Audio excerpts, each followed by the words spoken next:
JNTU ఏ 21 BTech CSC R23 రెగ్యులేషన్లో, అంటే మిగతా regulation కూడా ఈ సబ్జెక్ట్ ఉంటే సేమ్ సిలబస్, ప్రాబ్లం ఉండదు, ఇవే సరిపోతాయి.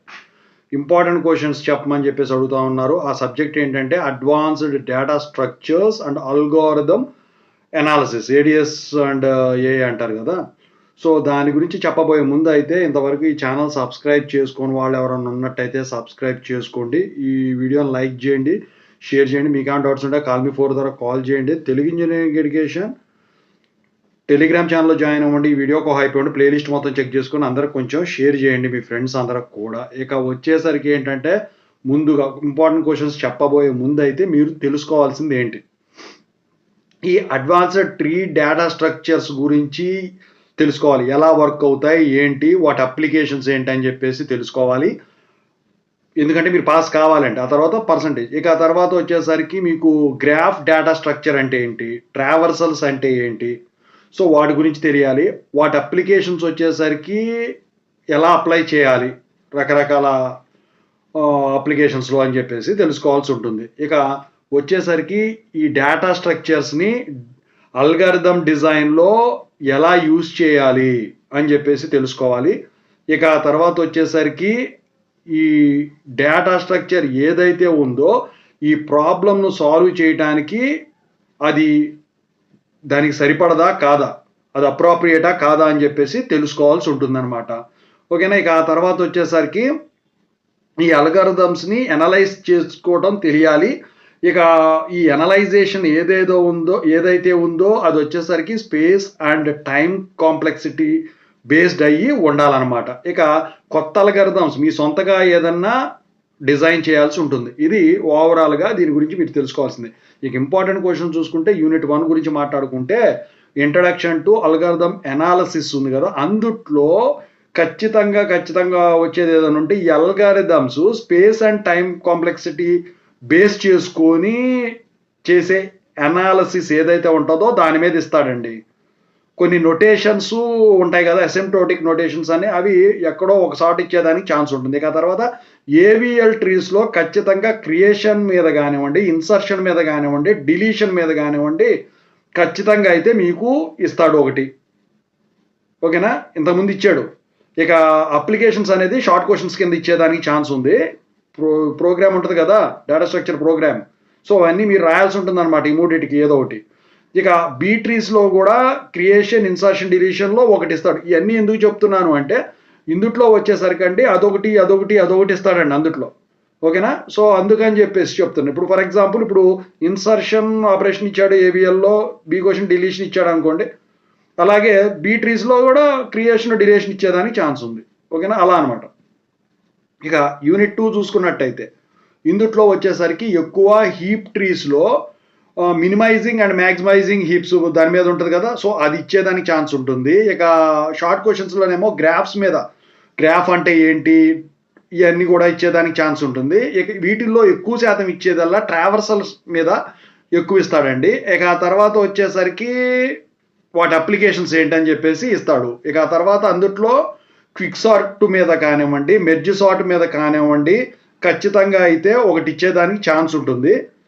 ఇక స్ట్రాసన్స్ మ్యాట్రిక్స్ మల్టిప్లికేషన్ ఎప్పుడో కానీ ఇవ్వడు, కాన్వెక్స్ హల్ కూడా ఎప్పుడో కానీ ఇవ్వడు అనమాట. ఓకేనా, సో ఇదంతా కూడా డివైడ్ అండ్ కాంక్వెర్ మెథడ్లో ఎక్కువ శాతం క్విక్ సార్ట్, మెర్జ్ సార్ట్ మీద ఇచ్చేదానికి ఛాన్స్ ఉంది. ఇక యూనిట్ 3 చూసుకున్నట్టయితే ఈ గ్రీడీ మెథడ్లో వచ్చేసరికి job sequencing with dead lines ఒకటి, ఇందుట్లో ఎక్కువ శాతం ఇచ్చేది నాప్సాక్ ప్రాబ్లం చూసారా, దాని మీద ఖచ్చితంగా ఉంటుందండి. ఇక స్పానింగ్ ట్రీస్ మీద ఖచ్చితంగా అయితే ఒకటి ఉంటుందండి. ఓకేనా, సో ఇక డైనమిక్ ప్రోగ్రామింగ్లో వచ్చేసరికి ఏంటంటే ఇందుట్లో సింగిల్ సోర్స్ షార్టెస్ట్ పాత్స్ మీద ఇస్తాడు. ఇక ఆ తర్వాత అందుట్లో ఈ వెయిట్స్ కనుక్కోవడం, ఈ బెల్మన్ ఫోర్డ్ అల్గారిథం మీద ఇచ్చేదానికి ఛాన్స్ ఉంది. ఇక తర్వాత వచ్చేసరికి ట్రావెలింగ్ సేల్స్ మ్యాన్ ప్రాబ్లం మీద అయితే ఖచ్చితంగా క్వశ్చన్ ఉంటుంది. అది యూనిట్ 3. ఇక యూనిట్ 4 చూసుకున్నట్టయితే బ్యాక్ ట్రాకింగ్. సో ఇందుట్లో వచ్చేసరికి ఏంటంటే ఈ 8 క్వీన్స్ ప్రాబ్లం మీద కానివ్వండి, గ్రాఫ్ కలరింగ్ మీద కానివ్వండి, 0/1 నాప్సాక్ ప్రాబ్లం మీద కానివ్వండి ఖచ్చితంగా అయితే క్వశ్చన్ ఉంటుంది. ఓకేనా. ఇక ఆ తర్వాత బ్రాంచ్ అండ్ బౌండ్లో వచ్చేసరికి ట్రావెలింగ్ సేల్స్ మెన్ ప్రాబ్లం మీద ఖచ్చితంగా అయితే ఇచ్చేదానికి ఛాన్స్ ఉంది.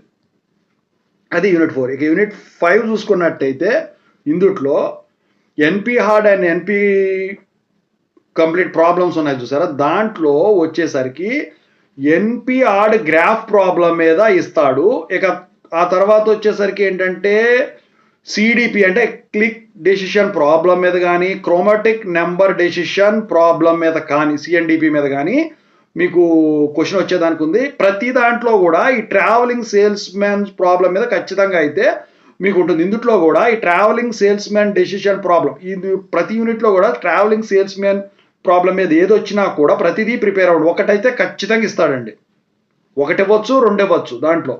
ఇక అందుట్లో ఈ షెడ్యూలింగ్ ప్రాబ్లమ్స్ ఉంటాయి చూసారా ఎన్పి హార్డ్ మీద, సో దాని మీద వచ్చేసరికి ఈ జాబ్ షాప్ షెడ్యూలింగ్ మీద ఖచ్చితంగా అయితే క్వశ్చన్ ఉంటుంది. ఓవరాల్గా చూసుకుంటే అడ్వాన్స్డ్ డేటా స్ట్రక్చర్ వచ్చేసరికి మీరు గుర్తుంచుకోవడం కష్టమవుతుంది, కానీ కోడింగ్ వచ్చిన వాళ్ళకు ఇదంతా ఈజీ అవుతుంది.